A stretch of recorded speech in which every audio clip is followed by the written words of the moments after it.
오늘 이 아침에도 하나님의 크고 놀라운 은혜와 사랑이 충만하게 임하기를 바랍니다. 함께 나눌 말씀의 제목은 도망치는 다윗입니다.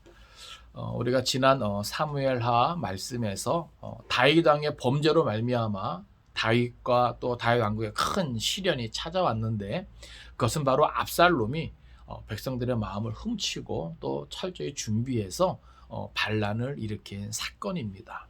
그러니까 헤브론에서 스스로 왕이 됨을 이제 선포한 것이죠.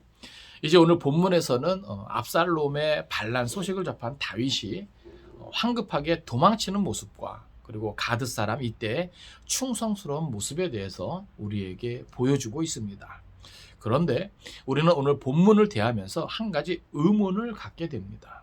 그것이 뭐냐면 다윗이 왜 반란을 진압하려 하지 않고 도망하기에 급급하였느냐라고 하는 것입니다. 아무리 압살롬의 반역에 많은 무리가 가담하였다고는 하지만 사실 다윗이 누굽니까? 전쟁에 능한 용사가 아닙니까? 그리고 그에게는 군대 장관 요압을 비롯해서 충성스러우면서도 용맹한 부하들이 아직까지 따르고 있었단 말이죠. 따라서 그의 황급한 도피에는 인간적으로는 쉽게 납득하기 어려운 문제입니다. 그러나 우리는 이것을 다윗의 신앙적인 측면에서 이해할 수 있는 것이죠. 이제 오늘 말씀을 통해서 그것을 살펴볼 때 오늘도 우리 가운데 특별한 하나님의 은혜가 있기를 간절히 바랍니다. 먼저 13절에서 17절까지는 다윗 왕의 황급한 도피 준비에 대한 그런 내용을 우리에게 보여줍니다. 우리 먼저 13절 같이 읽겠습니다. 13절입니다. 자, 시작. 전령이 다윗에게 와서 말하되 이스라엘의 인심이 다 압살롬에게로 돌아간한지라. 아멘. 자, 전령이 다윗에게 왔습니다. 그러니까 여러 가지 돌아가는 상황이 아무래도 이제 압살롬이 뭔가 일을 꾸미는 것 같고 또 이제 많은 움직임이 있으니까 이제 아무래도 다윗이 전령을 보냈었겠죠. 그런데 그 전령이 와서 보고하는 내용이 뭐냐면 여기 보니까 이스라엘의 인심이 다 압살롬에게로 돌아갔나이다. 상당히 부정적인 그리고 또 절망적인 어떤 그런 내용을 다윗에게 알려주고 있습니다. 사실 이게 사실은 아니거든요. 그래도 이제 많은 부분 압살롬에게로 많이 이제 돌아섰지만 사실 다는 아니잖아요. 근데 이만큼 이제 이렇게 전령이 표현한 것은 상황이 그만큼 뭐예요? 어렵게 됐다라고 하는 것이죠. 그러니까 그것을 뭐예요? 이렇게 느끼게끔 이렇게 전달을 하는데 이것에 대해서 다윗이 이제 어떻게 반응하나 보세요. 자, 14절입니다. 자, 시작. 다윗이 예루살렘에 함께 있는 그의 모든 신하들에게 이르되 일어나 도망하자. 그렇지 아니하면 우리 중 한 사람도 압살롬에게서 피하지 못하리라. 빨리 가자. 두렵건대 그가 우리를 급히 따라와 우리를 해하고 칼날로 성읍을 칠까 하노라. 아멘. 자, 먼저 여기 그 13절에서 전령이 보낸 소식은 이스라엘의 인심이 다 압살롬에게로 돌아갔나이다. 여러분 사실 이스라엘 사람들의 마음이요 다윗에게로 이제 다 있었잖아요. 하나님이 기름 부어 주시고 또 이제 골리앗을 죽인 때부터 사실은 이스라엘 백성들의 마음을 사로잡았죠.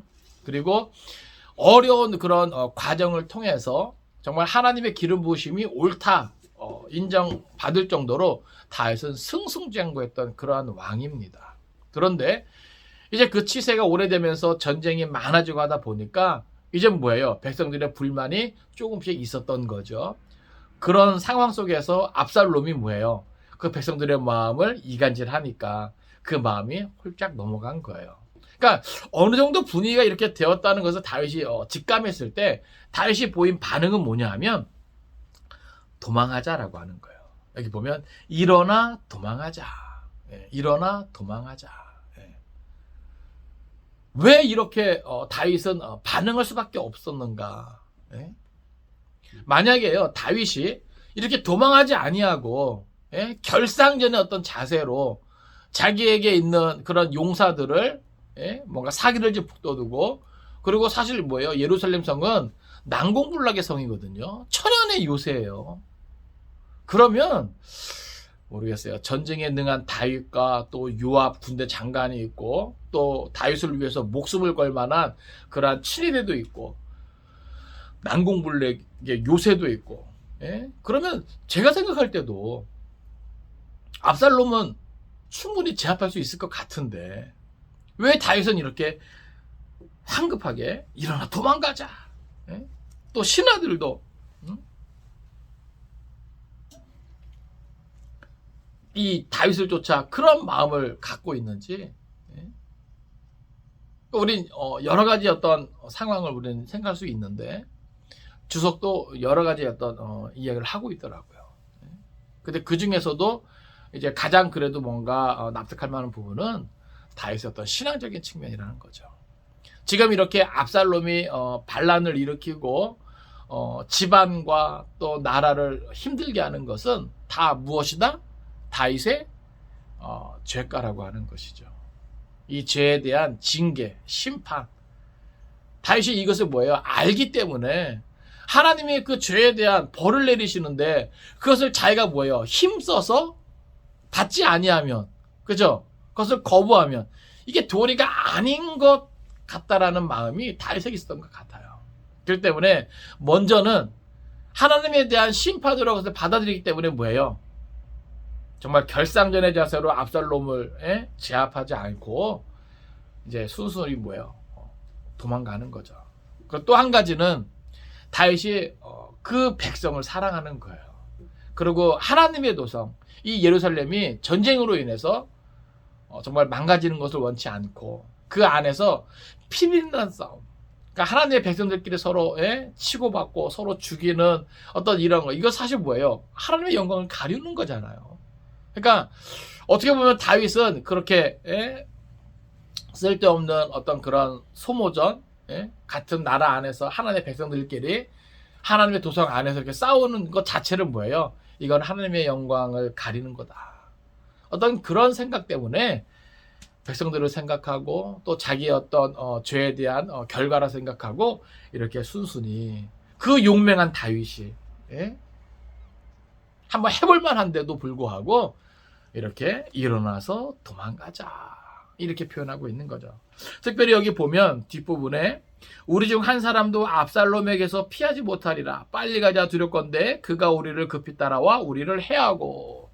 여기 해하고라는 이 표현을 보면 여기 관주에 뭐라고 나와 있습니까? 12장 11절 보라 그러죠? 12장 11절. 여기 여러분 관주 나와 있지 않습니까? 우리 한번 찾아보겠습니다. 12장 11절. 12장 11절은 이제 나단이 이제 다윗을 책망하는 그런 이제 내용이 나오는데요. 여기서 보면 제가 읽어드립니다. 여호와께서 또 이와 같이 이르시기를 보라, 내가 너와 내 집에 재앙을 일으키고. 여기 재앙이라고 하는 이 단어가 여기 15장에서는 이렇게 우리를 해하고라고 하는 그 단어가 이렇게 쓰인 거예요. 그러니까 이것을 왜 이렇게 썼느냐? 여기서 지금 뭐예요? 다윗이 지금 이렇게 지금 말을 하는 거지 않습니까? 그러니까 지금 이 상황이 나단의 책망으로부터 온 뭐예요? 하나님의 심판이다라고 하는 것이죠. 그러니까 이것을 인정하는 거예요.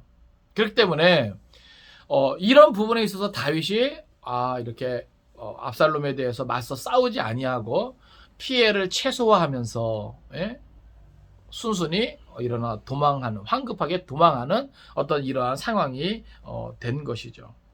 그래서 여기 보면 압살롬에게서 피하지 못하리라. 빨리 가자 두렵건대 그가 우리를 급히 따라와 우리를 해하고 칼날로 성읍을 칠까 하노라. 여기 성읍은 단순히 그 성만 말하는 것이 아니라 뭐예요? 그 성 안에 있는 모든 백성들까지 말하는 거기 때문에 그만큼 뭐예요? 지금 다윗은 하나님의 도성 예루살렘이 전쟁으로 인해서 망가지는 것과 또 그 안에 있는 모든 백성들이 서로 죽고 죽이는 어떤 이러한 피비린내 나는 싸움하는 것을 원치 않기 때문에, 그러니까 첫째는 뭐예요? 자기 죄에 대한 하나님의 심판인 것을 인정하는 것이에요.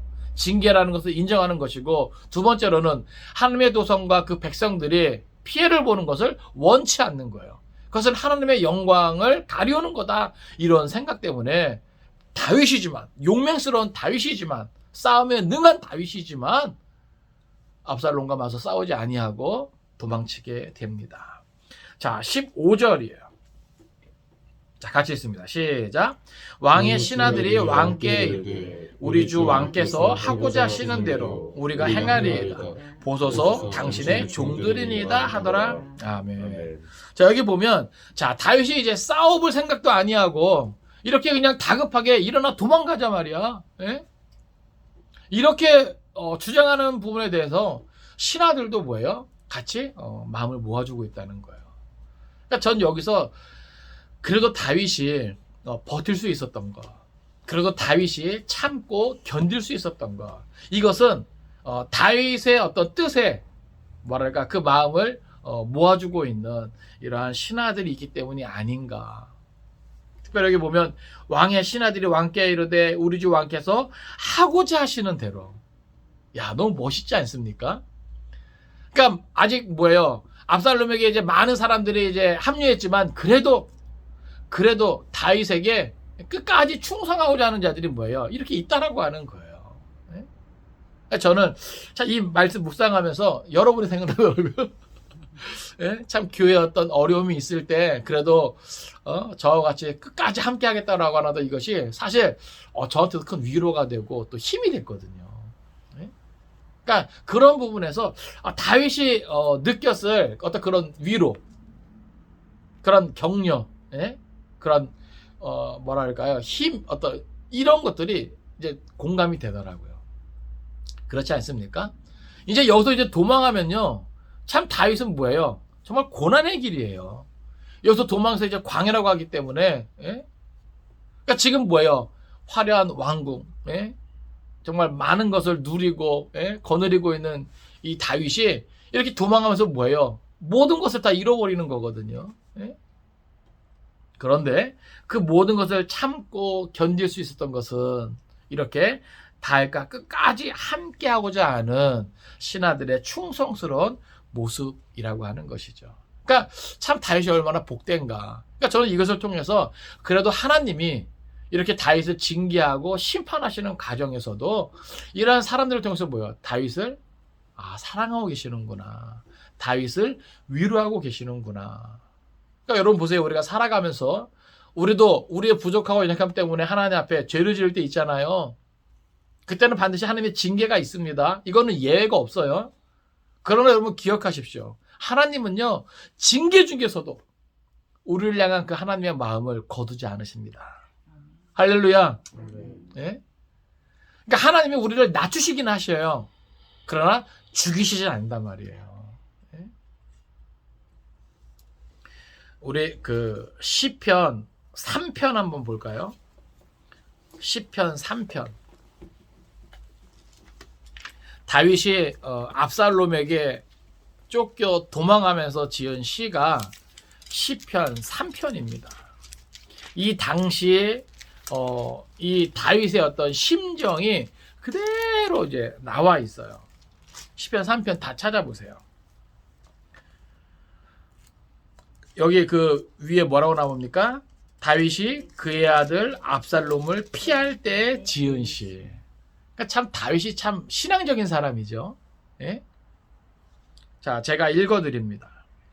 여호와여, 나의 대적이 어찌 그리 많은지요. 일어나 나를 치는 자가 많으니이다. 많은 사람이 나를 대적하여 말하기를 그는 하나님께 구원을 받지 못한다 하나이다. 여호와여, 주는 나의 방패시요 나의 영광이시요 나의 머리를 드시는 자이시니이다.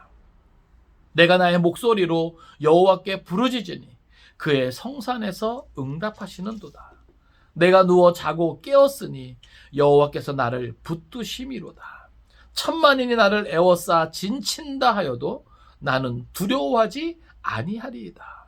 여호와여, 일어나소서. 나의 하나님이여, 나를 구원하소서. 주께서 나의 모든 원수의 뺨을 치시며 악인의 이를 꺾으셨나이다. 구원은 여호와께 있사오니 주의 복을 주의 백성에게 내리소서. 아멘. 여러분, 다윗의 위대한 신앙이 보입니까? 네? 그러니까 지금 다윗이 느낀 대로 다윗의 대적이 참 많아요.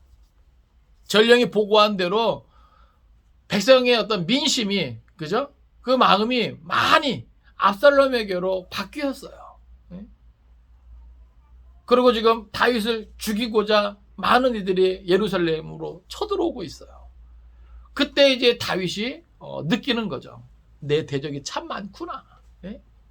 그럼에도 불구하고 다윗은 하나님에 대한 신뢰를 포기하지 않습니다.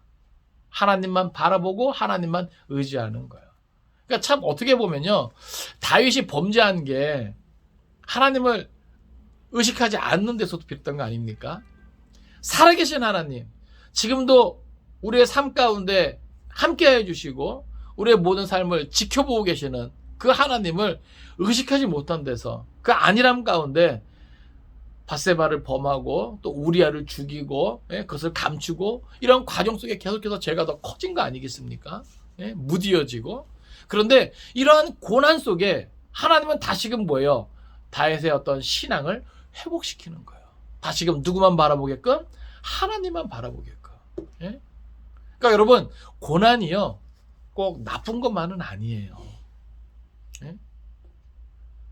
미처 우리 스스로가 하나님을 의식하지 못할 때 하나님은 징계를 통해서 우리를 고난 가운데 몰아넣으시는데, 이 고난을 통해서 뭐예요? 우리로 하여금 다시금 하나님을 찾고 또 부르짖게 하는 것이죠.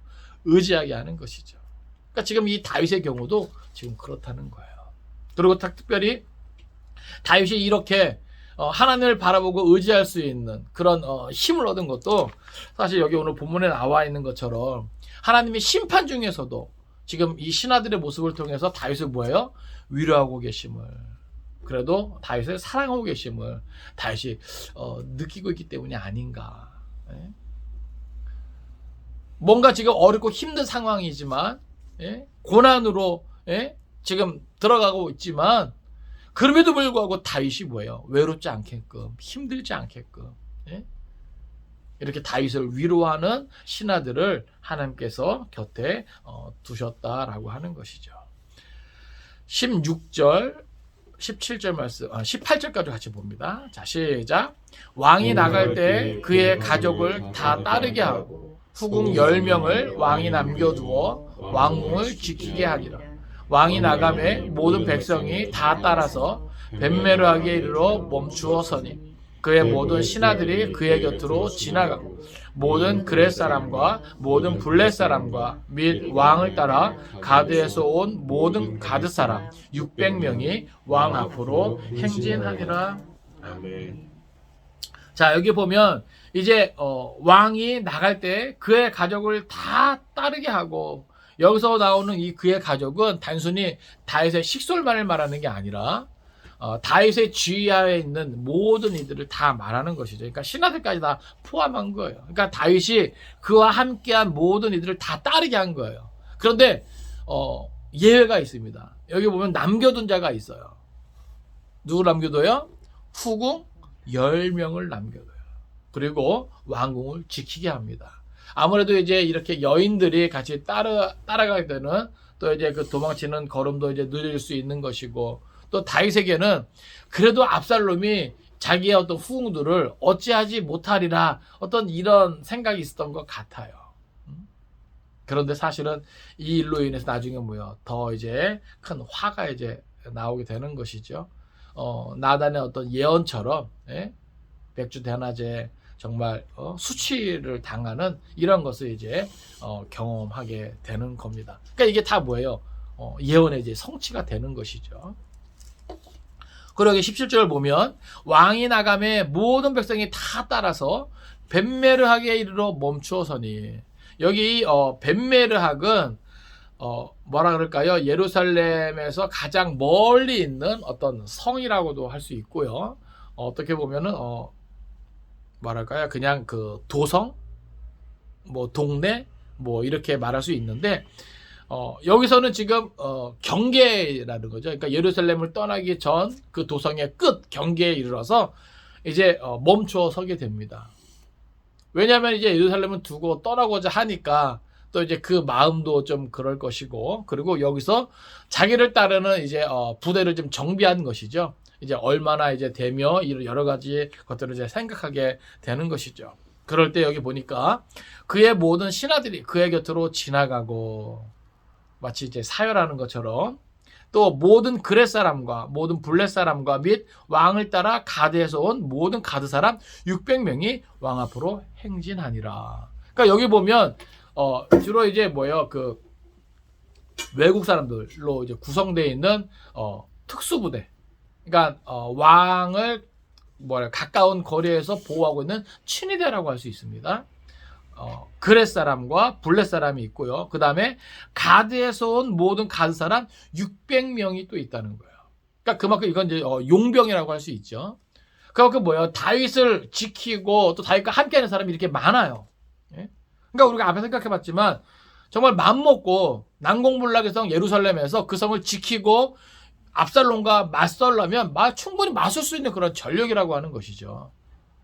그런데 다윗은 그것을 다 뭐예요? 내려놓고 포기하고 이렇게 황급하게 도망하고 있습니다. 자, 19절 말씀 보겠습니다. 자, 시작. 그때 왕이 가드 사람 이때에게 이르되 어찌하여 너도 우리와 함께 가느냐? 너는 쫓겨난 나그네이니 돌아가서 왕과 함께 내 곳에 있으라. 아멘. 자, 이렇게 그 사역하는 도중에 특별히 다윗 왕이 한 사람에게 특별한 관심을 보입니다. 그 사람이 누구냐면 여기 나오는 가드 사람 이때라고 하는 거예요. 그러니까 이 가드 사람이라고 말하는 거 보니까 뭐예요? 가드는 블레셋의 5대 도성 중에 하나 아닙니까? 그러니까 블레셋 사람이에요. 근데 이 사람이 지금 다윗에게 와 있는 거죠. 상황을 보니까 여기 보면 너도 우리와 함께 가느냐 하면서 너는 쫓겨난 나그네이니. 그러니까 지금 블레셋에서 여러 가지 어떤 정치적인 어떤 그런 상황 때문에 추방당한 그런 형편이 있는 것이죠. 그런데 추방당한 지 얼마 되지 않아서 다윗에게 와서 자기 어떤 시민 요청하고 있는 상황 속에서 다윗에게 지금 이런 일이 일어난 거예요. 그러다 보니까 뭐예요? 이때가 다윗을 따르고자 할 때 지금 다윗이 말하는 것이죠. 어찌하여 너도 우리와 함께 가느냐? 너는 쫓겨난 나그네인이 돌아가서 왕과 함께 내 곳에 있으라. 여기서 말하는 왕이 누구예요? 돌아가서 왕과 함께 내 곳에 있으라. 여기서 말하는 왕은 뭐예요? 압살롬을 말하는 거예요. 그러니까 압살롬이 이제 예루살렘 도성을 차지할 것인데 너는 거기 가서 네가 있을 곳, 다시 말해서 압살롬을 섬기는 그 자리에 있으라는 것이죠. 그러면서 말하는 것이 20절입니다. 시작. 너는 어제 왔고 나는 정처 없이 가니 오늘 어찌 너를 우리와 함께 떠돌아다니게 하리요. 너도 돌아가고 내 동포들도 데려가라. 은혜와 진리가 너와 함께 있기를 원하노라 하니라. 아멘.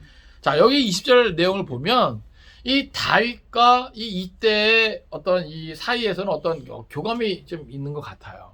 그러니까 그만큼 뭐예요? 다윗이 이때를 지금 아끼는 거죠. 그러니까 예전에 다윗이 블레셋으로 망명했을 때 그때부터 좀 친분이 있지 않았는가. 그리고 다윗이 이스라엘로 돌아가 이스라엘의 왕이 되었기 때문에 아마 이때는 블레셋에서부터 이제 추방당했을 때 다윗에게 자기의 신변을 요청하는 어떤 이러한 두터운 관계가 되지 않았을까라고 성경학자들은 짐작을 합니다. 근데 여기 보면 너는 어제 왔고 이게 실제적으로 하루 전에 온 것이 아니라 온 지 얼마 안 했다라고 하는 거예요. 그러니까 네가 망명 온 지 얼마 되지 않았으니까 네가 다시 또 정처 없이 이렇게 갈 수는 없다라고 하는 것이죠. 왜냐하면 지금 이때가 따르고자 하는 다윗의 그런 앞날이 어찌 될지 몰라요. 그렇지 않습니까? 막막한 그런 상황이잖아요. 그러니까 그런 어려운 길을 네가 굳이 따라나설 필요 없다라고 하는 거예요. 그러면서 너도 돌아가고 내 동포들도 돌아가라. 데려가라는 거예요. 여러분 보세요. 지금 다윗에게는 한 사람이 아쉽죠? 그죠? 한 사람이 아쉬운 거예요. 나중에 이제 뭐예요? 좀 힘을 비축하고 다 정비한 다음에 압살롬과 맞설라면 그래도 자기 곁에 한 사람도 더 있는 게 좋잖아요. 근데 지금 다윗은 그렇게까지 말하고 있지 않는 거예요. 너도 돌아가고 내 동포들도 데려가라. 그러면서 은혜와 진리가 너와 함께 있기를 원하노라. 이것은 지금 뭐예요? 하나님의 특별한 보호가 이때와 또 그 동포들에게 함께하기를 원하는 그런 간절한 마음이 지금 담겨 있는 거예요. 그만큼 여기서는 뭐예요? 다윗은 이때를 하나님의 백성이 받아 누리는 그러한 존재로 인정해주고 존중해주는 거예요. 그만큼 아끼고 사랑하는 것이죠. 자, 여기에 대해서 이때가 보인 반응을 보세요. 자, 21절입니다. 자, 시작. 이때가 왕께 대답하여 이르되 여호와의 살아계심과 내 주 왕의 살아계심으로 맹세하옵나니 진실로 내 주 왕께서 어느 곳에 계시든지 사나 죽으나 종도 그곳에 있겠나이다 하니 아멘. 와, 완전히 감동 아닙니까? 예? 감동 아닙니까? 예? 마치 이것은 나오미가 정말 그 상황이 어렵게 돼서 고향으로 돌아가고자 할 때 룻이 그 시어머니인 나오미에게 한 말과 같은 거예요. 끝까지 시어머니를 따르겠다라고 하는 그러한 이제 말과 비슷한 내용이죠. 여기 보면 여호와의 살아계심과 내 주 왕의 살아계심으로 맹세하옵나니. 자, 이때가 스스로 이렇게 말하는 것으로 보아 뭐예요? 아마 블레셋부터 추방돼서 이스라엘로 망명하면서 개종을 한 것 같죠. 그리고 여호와 신앙을 가지고 이제 자기가 이렇게 맹세를 합니다. 뭐라고 합니까? 진실로 내 주 왕께서는 어느 곳에 계시든지 사나 죽으나 종도 그곳에 있겠나이다. 지금 앞에서 지금 신하들이 다윗에게 보인 그 행동하고 이때가 지금 다윗에게 보인 이 행동이 다 뭐예요? 같은 맥락이에요. 예? 그렇지 않습니까? 어찌 보면 지금 이때가 보여주고 있는 이 행동은요, 사실 주님을 끝까지 따르고자 하는 제자도의 모델이 되기도 합니다. 그렇지 않습니까? 다윗이 지금 가는 길이 어떤 길이에요? 고난의 길이에요. 예? 쉽게 말하면 십자가의 길이에요. 앞날이 어찌 될지 몰라요. 그럼에도 불구하고 지금 이때는 뭐예요? 나름 계산해 봤을 때 자기가 망할 수도 있겠구나, 죽을 수도 있겠구나, 그런 계산이 다 나왔을 것인데 지금 이렇게 고백하고 있는 거예요.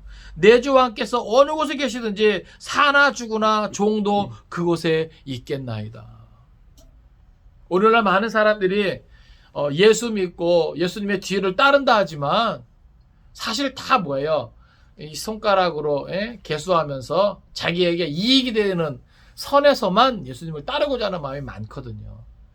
손해를 요만큼도 보지 않으려고 하는 그런 계산이 밑에 있는 것이죠. 어떤 불편함이라든지 불이익이라든지 내가 왜 그래야 되죠? 이런 마음이 자릴 거는 사람들이 많아요. 그래서 요즘은요, 예수를 믿어도 어떻게 믿어요? 쉽게 믿어요. 편하게 믿어요. 대접 받으면서 믿으려고 해요. 그러니까 조금만 불편하고 조금만 자기에게 불이익이 있고 해가 있으면요, 뭐예요? 핏대를 세우고 하나님의 성전을 더럽히는 어떤 그런 모습이 쉽게 나오죠. 그러니까 교회 안에서도 막 멱살잡이가 나오고요. 그런데 지금 이때의 모습이 우리의 모습을 돌아보게 합니다. 과연 오늘 저와 여러분에게는 이러한 모습으로 끝까지 주님을 따르고자 하는 그런 마음이 있는가 이 말이죠. 그러니까 다윗은 참 도망하지만 참 행복한 사람 같아요. 그렇지 않습니까? 부자 같아요. 황급하게 도망하는 이 상황 속에서 신하들이 끝까지 다윗과 함께하고자 하는 마음을 보입니다. 또 이방 사람 이때까지도 다윗에게 이렇게까지 충성스러운 신뢰를 보내고 힘을 보태요. 와, 여러분 다윗 입장에서 한번 생각을 해보세요. 내일을 보장할 수 없는데 아무것도 보장해 줄 수 없는데 이렇게 자기하고 함께 하겠다. 아까도 말씀드렸습니다만 여러분 제 마음이 그랬어요. 여러분에게 참 고맙고 감사하더라고요. 그리고 하나님께 감사하더라고요. 끝까지 함께 하겠습니다. 그 이야기 들었을 때 고맙더라고요. 그러니까 저도 다시금 뭐예요? 허리를 동이고, 예? 하나님 그럼 저도 끝까지 해보겠습니다. 이 마음이 생기는 거예요. 그러니까 다윗에게도 이런 마음이 생기지 않았을까? 비록 지금 하나님의 도성 예루살렘을 버리고 떠나지만 끝까지 하나님을 신뢰하고 끝까지 갈 때까지 가보자 믿음으로. 예? 그러니까 다윗은 그러한 마음을 가질 수 있는 거예요. 이러한 사람들이 곁에 있고 힘을 보태주니까. 그러니까 이것이 뭐예요? 하나님의 은혜인 것을 다윗은 아는 것이죠. 예? 22절 23절 같이 봅니다. 시작. 다윗이 이때에게 이르되 앞서 건너가라 하매 가드 사람 이때와 그의 수행자들과 그와 함께한 아이들이 다 건너가고 온 땅 사람이 큰 소리로 울며 모든 백성이 앞서 건너가니 왕도 기드론 시내를 건너가니 건너간 모든 백성이 광야 길로 향하니라. 아멘. 자, 여기 보면 이제 이때 어떤 충성스러운 모습을 확인하고 이제 백성들을 먼저 보내는 다윗의 모습이 나오. 그러니까 참 이게 참 지도자의 모습 같아요. 그죠? 지금 예루살렘을 떠나 먼 길을 향하고는 이들 앞에 물이 있는 거죠. 뒤에 나오는 거 보니까 기드론 시내가 있습니다. 근데 이 시내를 건너는데 다윗이 먼저 건너가는 게 아니에요. 백성들이 다 건너가고 그 다음에 뭐예요? 왕도 건너가는 거예요. 그러니까 참 여기서 다윗의 면모를 봅니다. 그리고 여기 우리가 살펴볼 것은 뭐냐 하면 마지막 부분에 모든 백성이 어디로 향하니라? 광야 길로 향하니라. 여기 이 23절에서 나오는 이 광야는요, 유대의 광야를 말합니다. 그러니까 이 광야는 예루살렘과 사해에 위치해 있습니다. 그러니까 이 길은 특별히 매우 험난하고 거친 길이에요. 그러니까 도피의 길에 오른 이 다윗 일행에게 아마 적지 않은 고통을 안겨주었을 겁니다. 그러니까 시편 63편에서는 이 길을 표현할 때 물이 없어 마르고 곰핍한 땅으로 이렇게 표현하고 있는 거예요. 그러니까 하나님은 지금 다윗을 어디로 보내요? 광야로 보내요. 여러분 잘 생각하세요. 지금 이 모든 일이 왜 일어났습니까?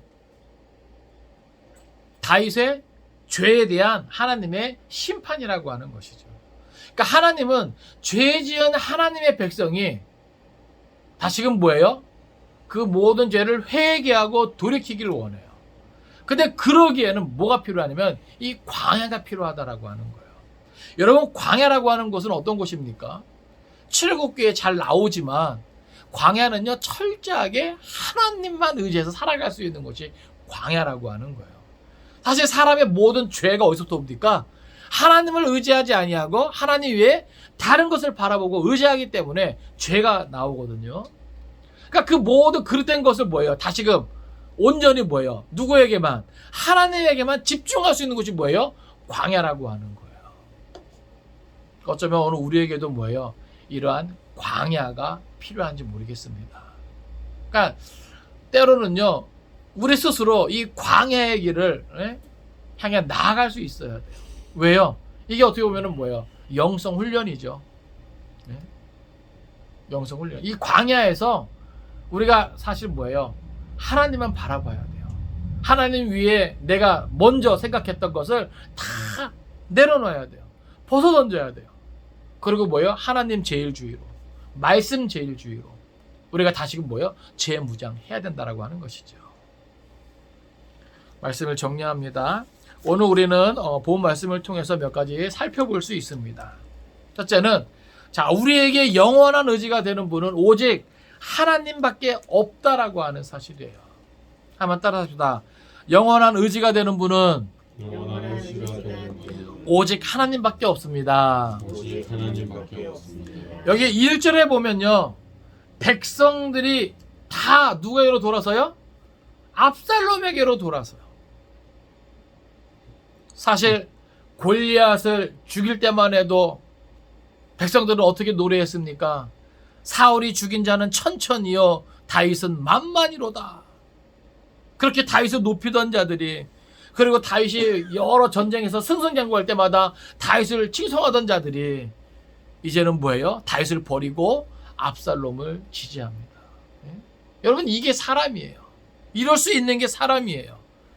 세상 변하기 쉬운 인간의 본질과 또 세상 인심의 어떤 무상함을 우리로 하여금 느끼게 하는 것이죠. 그러니까 이것은요, 우리로 하여금 뭐예요? 사람 의지하지 말자라고 하는 거예요. 예? 지금 나를 인정하고 예? 나에게 힘을 보태고 있어도요, 우리가 그 사람 믿고 신앙생활하면 안 됩니다. 예? 교회에서도요, 여러분, 예? 목사 바라보고 신앙생활하는 거 아니에요. 예? 왜요? 목사도 사람인지라. 예? 또 목사 안에 또 누군가를 바라보고 신앙생활하는 거 아닙니다. 예? 신앙생활을 오직 누구만 바라봐야 돼요? 하나님만 바라보고 하는 거예요. 하나님만 바라보고. 예? 사람 마음은요, 언제 어떻게 돌아설지 몰라요. 예? 사람을 의지하지 맙시다. 예? 우리 성경 한번 찾아볼까요? 시편 146편 3절입니다. 시편 146편 3절입니다. 시편 146편 3절. 예, 같이 읽습니다.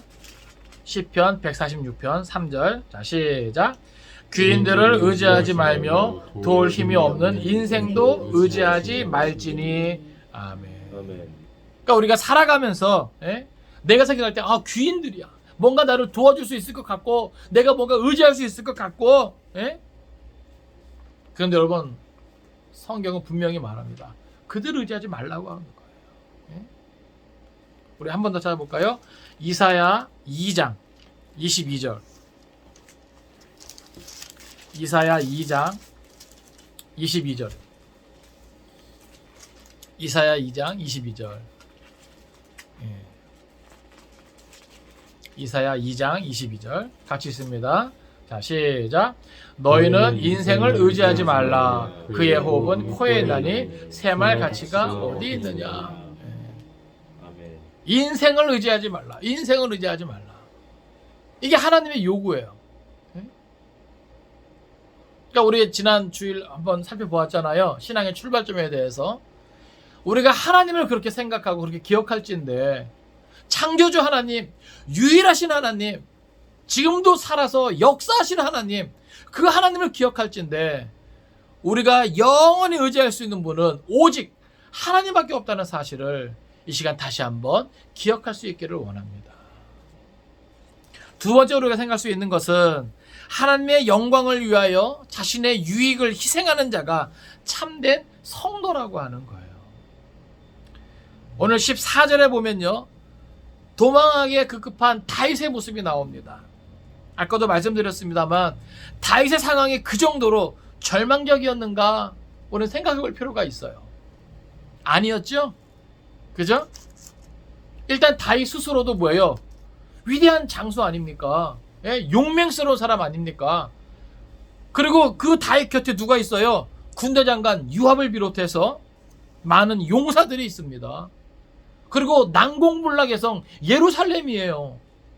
맘만 먹으면 그 성을 지키고 압살롬을 막아낼 수 있단 말이죠. 그런데 왜 다윗은 이렇게 도망하기에 급급했는가라고 하는 거예요. 무엇 때문에요? 따라서 합시다. 하나님의 영광을 위하여. 하나님의 영광을 위하여. 그러니까 다윗은 하나님의 영광을 먼저 생각했다라고 하는 거예요. 물론 먼저는 이 모든 것이 자기의 죄에 대한 심판이기 때문에 그것을 수긍하고 인정하고 받아들이는 모습도 있지만, 또 다른 한편으로는 하나님의 도성이 같은 하나님의 백성들끼리의 어떤 전쟁 때문에 피비린내 나는 전쟁터가 되게 할 수는 없다라고 하는 것이죠.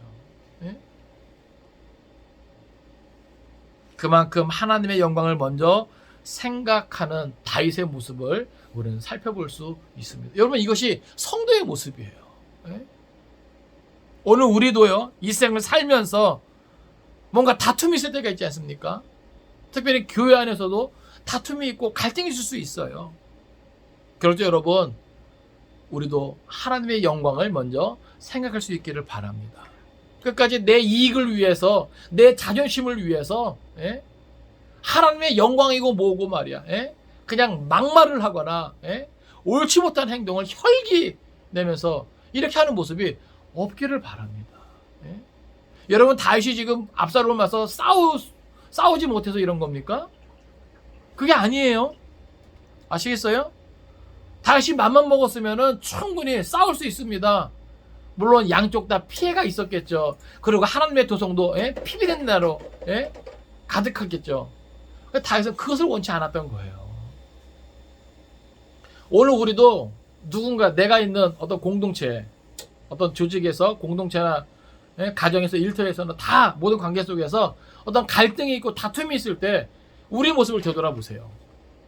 내가 무엇을 지키겠다고, 내가 어떤 유익을 보겠다고 하나님의 영광도 내 어떤 신앙의 어떤 인격도 내팽개친 채 그저 육체의 본성으로만 감정으로만 말하고 행동하지 않습니까? 오늘 우리는 참된 성도의 모습이 무엇인지 오늘 다윗의 모습을 통해서 배울 수 있기를 바랍니다. 하나님의 영광을 위해서 지금 다윗은 뭐예요? 자기 자존심까지도 뭐예요? 포기한 거예요.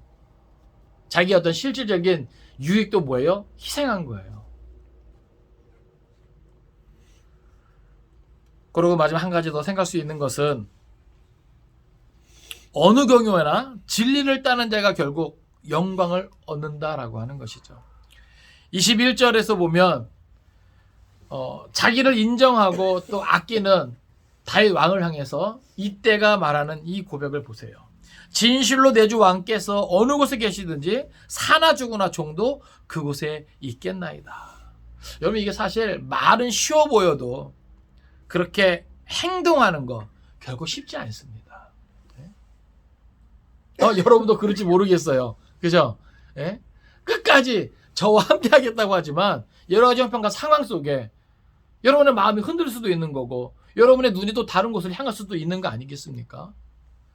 우리가 사실 그런 과정을 통해서 하나님 앞에서 그렇게 살아가고 있잖아요. 우리가 은혜 받았을 때 하나님 앞에 결단한 거 얼마나 많아요. 그냥 돌이켜보세요.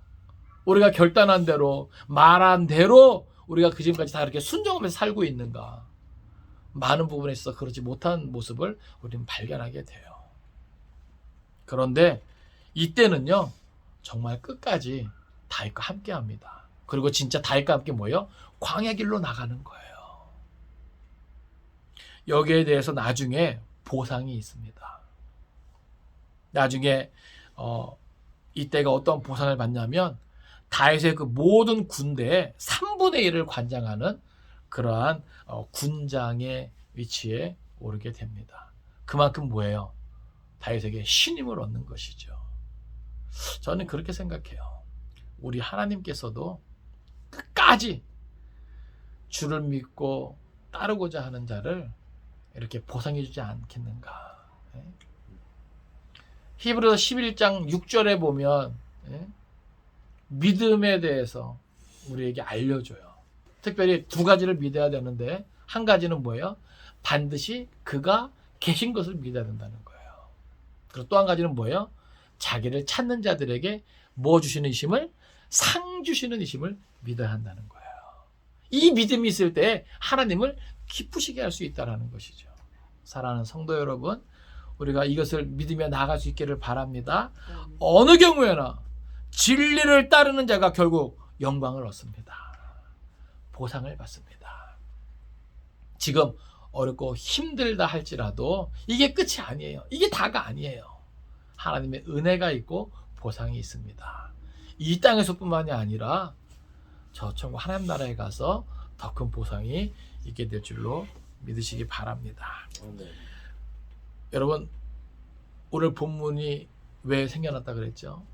오늘 이 사건이 왜 생겨났다 그랬죠? 하나님의 은혜를 가볍게 여기다가 권세와 영광까지 다 빼앗긴 그런 일이 생겨난 거예요. 우리는 이러한 다윗의 실패를 거울 삼아서 더욱더 하나님의 은혜를 귀하게 여길 수 있기를 바랍니다. 하나님이 우리와 함께 해주시고 우리에게 좋은 것 주실 때 우리는 더 겸손히 하나님 앞에 엎드려 나아갈 수 있기를 바랍니다. 그리고 날로 더 하나님 앞에 귀하게 쓰임받는 저 여러분 될 수 있기를 주님의 이름으로 축원을 드립니다. 기도하겠습니다.